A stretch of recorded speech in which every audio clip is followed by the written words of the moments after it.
Ngwego poda dhi nyime odiochieng' ma kawuono ka Ferdinand Omanyala bende bro ringo e nus finals mag ng'we mag aputh njiri kata mita 100 ka finals bende mag mita 1000 kidieny mag yowuoyi bende ibro ring kochopo saa 9:30. Ka wadhi nyime ni jagoro mar ODM Edwin Sifuna kod jotelo mamoko e duond bura mar ODM wacho ni gibiro chiwo jochung' madhi laro kom jatend piny kod William Ruto yiero mahiga 2027. Sifuna olose kaunti ma Mombasa gwenge mag Miritini kar chung' od bura ma Jomvu. Kata kamano jotelo mamoko e duond bura no kaka Ali Hassan Joho kod jakom mar ODM Gladys Wanga osingo ni gibiro siro jatend piny William Ruto yiero mabiro.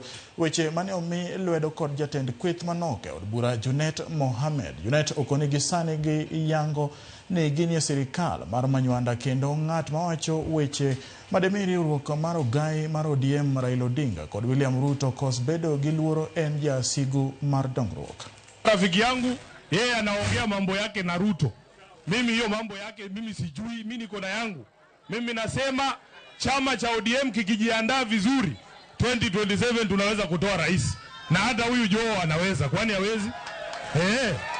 Mimi nataka chama cha ODM chichukue uongozi na tumechoka kungojea kama vijana. Nimesikia katibu mkuu ya chama nafikiri ameenda akisema ya kwamba yeye ajui mambo ya Ruto. Sisi ndio tunajua mambo ya Ruto.